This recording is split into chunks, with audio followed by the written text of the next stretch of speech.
बेनज़ीर भुट्टो दौरे हुकूमत था कि इस वक्त के एक मेंबर वाटर को कहा गया कि वो तरबेला गाजी बरोथा पर जल्दी काम मुकम्मल करें। प्राइम मिनिस्टर का पैगाम दिया गया कि वो हुकूमत ख़त्म होने से पहले इसका इफ्तिताह करना चाहती हैं। इन्हें भनक पड़ चुकी थी कि शायद इनकी इक़्तिदार से रुखसती हो जाए, लिहाजा वो जाने से पहले इस प्रोजेक्ट का इफ्तिताह कराना चाहती थी ताकि वो कल कलां जलसों में कह सकें कि इनके दौर में कितने बड़े मंसूबे चल रहे थे।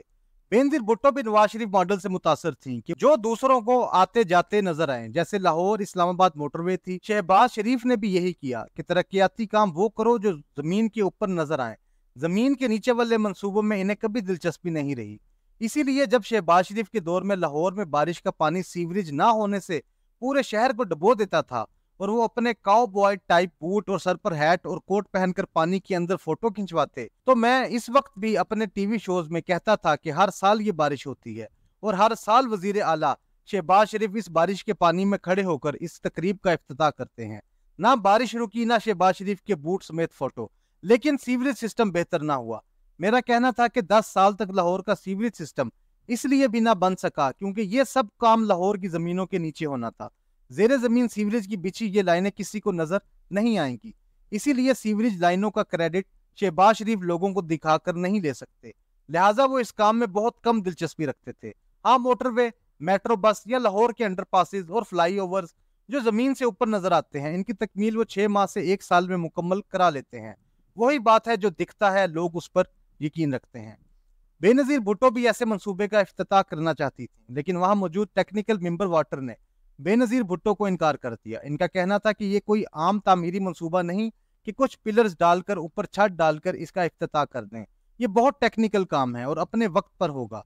बेनजीर भुट्टो ने इसरार किया तो इन साहब ने बड़ी मेहनत से इन्हें समझाया और बेनजीर भुट्टो ने बात समझ ली और इसरार नहीं किया। मेरे मरहूम दोस्त डॉक्टर जफर अल्ताफ अक्सर बेनजीर भुट्टो की खूबी की तारीफ करते थे कि आपसे वो सख्त नाराज हैं, गुस्से में हैं, लेकिन आप इनसे दलील से बात करें तो वो कायल हो जाती हैं, अपना फैसला बदल देती हैं। मैंने पूछा इसकी क्या वजह थी, क्योंकि वो अक्सर वजीर आजम तो किसी की नहीं सुनते।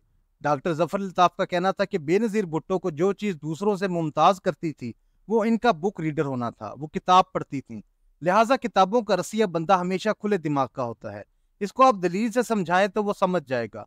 डॉक्टर जफर अल्ताफ कहते थे कि ज़हीन इंसान को डील या हैंडल करना हमेशा आसान रहता है कि इससे जज्बात की बजाय दलील से बात करें, वो फौरन राजी हो जाएगा। डफर इंसान को दलील कभी समझ नहीं आती, बात दूसरी तरफ निकल जाएगी। लेकिन इससे मिलता जुलता वाकया मुझे साबिक फाइनेंस सेक्रेटरी गफूर मिर्जा ने भी सुनाया था। वो इस वक्त NHA में एक ओहदे पर काम कर रहे थे।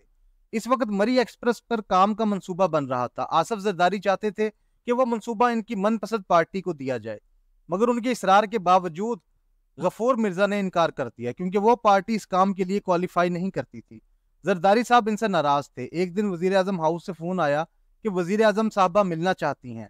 गफूर मिर्जा वहां पहुंचे तो आसिफ जरदारी भी वहां मौजूद थे। गफूर मिर्जा समझ गए कि क्या कहानी है। बेनजीर भुट्टो ने मिर्जा साहब को थोड़ा नाराज होकर कहा, आप जरदारी साहब के कहने पर कॉन्ट्रैक्ट क्यों नहीं दे रहे। मिर्जा साहब ने पूरी तफसील से बात बेनजीर भुट्टो को बताई और बताया कि वो क्यों इस डील से इनकारी थे। जरदारी साहब को सुनकर फिर गुस्सा आया। उन्होंने गफूर मिर्जा पर मजीद चढ़ाई की। बेनजीर भुट्टो कुछ देर सुनती रहीं, फिर मिर्जा साहब को कहा, चलें ठीक है, आप जाएं, हम देखते हैं आपका क्या करना है। जब गफूर मिर्जा वहां से उठकर कमरे के दरवाजे तक पहुंचे तो पीछे से बेनजीर भुट्टो ने जरदारी साहब की मौजूदगी में ऊंची आवाज में कहा, मिर्जा साहब, मेरा ख्याल है आप ठीक बातें की हैं, आप वही करें जो आपका ख्याल है, ठीक है। गफूर मिर्जा ने मुझे बरसों बाद बताया कि उन्होंने वो ठेका इस कंपनी को नहीं दिया था जिसको जरदारी साहब दिलवाना चाहते थे, और बेनजीर भुट्टो ने इन पर कोई दबाव नहीं डाला। खैर वक्त कुछ गुजरा और मुशर्रफ ने 12 अक्टूबर को नवाज शरीफ का तख्ता उल्टा और खुद मुल्क के सरबराह बन बैठे। अगले साल पाकिस्तान में शदीद खुश्क साली का हमला हुआ। बलोचिस्तान, थल और चोलिस्तान के इलाकों में इस खुश्क साली से बड़े पैमाने पर तबाही हुई। बारिशें ना होने की वजह से इंसान और जानवर शदीद मुतासर हुए।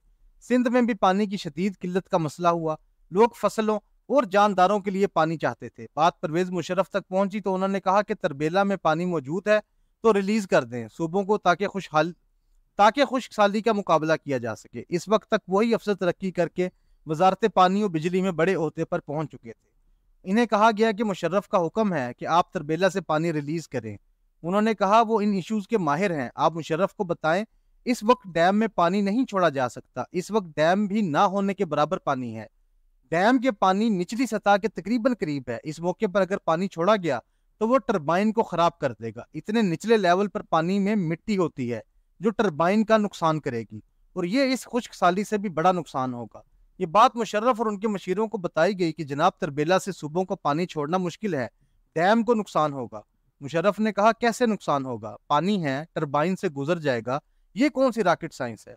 जब यही जवाब इस आला अफसर को दिया गया और कहा गया कि मुशर्रफ साहब चाहते हैं कि पानी हर हाल में डैम से रिलीज करें और कुछ नहीं होगा, तो उन्होंने इस दफा मुजाहमत की बजाय पानी रिलीज करने का हुक्म जारी कर दिया। मगर वही हुआ जिसका अंदेशा इस अफसर ने जाहिर किया था। गदले और मिट्टी से भरे पानी से टरबाइन साल्ट से भर गया और लाखों डॉलर खर्च करके एक्सपर्ट्स अमेरिका से मंगवाए गए ताकि डैम के टरबाइंस को साफ करके चालू करें, जो मिट्टी फंस जाने की वजह से फिर नकारा हो गए थे। जब वो एक्सपर्ट पाकिस्तान पहुंचे और मायना कर चुके तो इनमें से एक जो इस साबिक मेंबर वाटर और अब वजारत के सेक्रेटरी को अच्छी तरह जानता था, से अफसोस से बोला कि मान लिया कि मुशर्रफ या इनके वजीरों को इस टेक्निकल चीज का इल्म ना था कि टरबाइन को क्या नुकसान होगा, आपको तो इल्म था कि ये होगा। इस सेक्रेटरी ने जवाब दिया, जी बिल्कुल इल्म था, मैं पूरी कोशिश भी की। जब मुशर्रफ साहब नहीं माने और कहते थे कि कुछ नहीं होगा, तो मैंने भी कहा कि ठीक है, छोड़ देते हैं पानी, मुशर्रफ साहब को भी पता चल जाएगा।